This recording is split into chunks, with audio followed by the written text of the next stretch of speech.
Senador Clemente Castañeda Hueflich, de Movimiento Ciudadano. Le rogamos ceñirse al tiempo que se ha acordado de 5 minutos, sobre todo porque han tenido ya una primera intervención. Mucho gusto, presidente. Gracias. Adelante.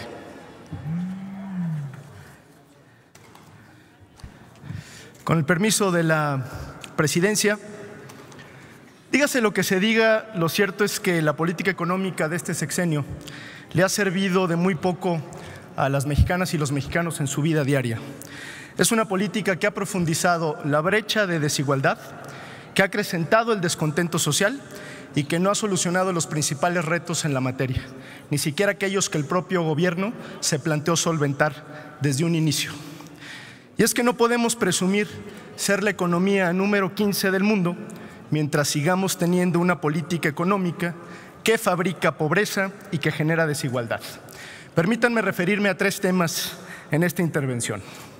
Primero, una vez más, en este informe de gobierno se presume la creación de empleos entre 2012 y 2017. Ya se hacía referencia sobre este tema en el caso del senador Rentería del PAN, de Samuel García de Movimiento Ciudadano. Se crearon 3.4 millones de empleos, 3.5, algunas cifras lo plantean así, pero la realidad es que casi el 75% de estos empleos reciben ingresos menores a 2 salarios mínimos.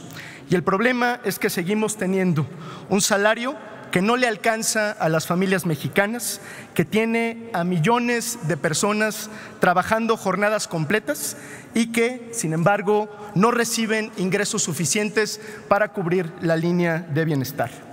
Por eso es que el gran reto del Estado mexicano en materia económica sigue siendo diseñar una política para la recuperación del salario, una política para tener trabajo y salario dignos, no solamente un incremento del salario mínimo.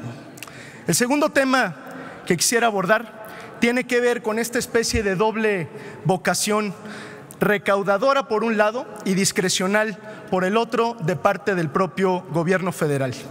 Por un lado, le carga la mano a los ciudadanos con medidas, por ejemplo, como el gasolinazo, que en los últimos 3 años le dejaron al gobierno federal una sobrerecaudación de más de 185 mil millones de pesos. Me refiero al año 2015 al 2017, mismos que por supuesto se manejaron con absoluta discrecionalidad.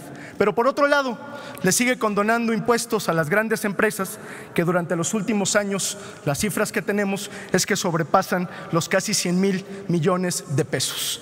Por eso este doble rasero no promueve una política económica justa y equitativa, solo incrementa la desigualdad y la desconfianza, que son las herencias de la reforma fiscal del Pacto por México. Por eso hoy lo volvemos a decir desde Movimiento Ciudadano, vamos por una política fiscal donde todos paguen lo justo y vamos, por supuesto, para darle reversa al gasolinazo.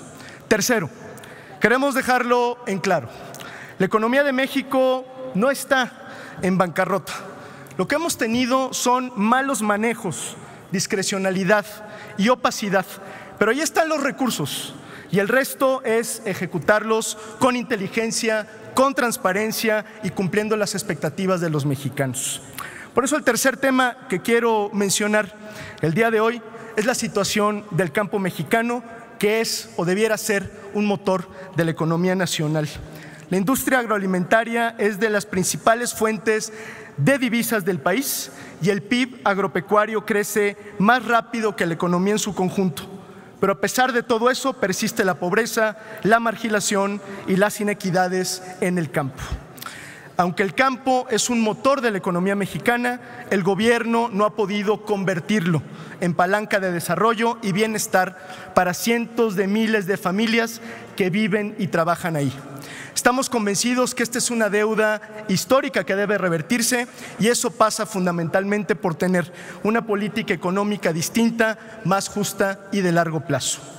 El ejercicio de esta glosa, compañeras y compañeros senadores, debe servirnos no solo para evaluar los resultados del gobierno federal, sino también para identificar los retos y los puntos de coincidencia que tenemos en torno a los problemas del país.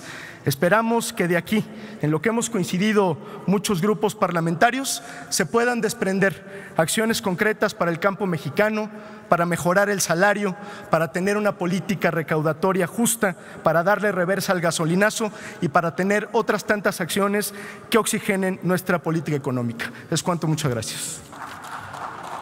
Muchas gracias, senador.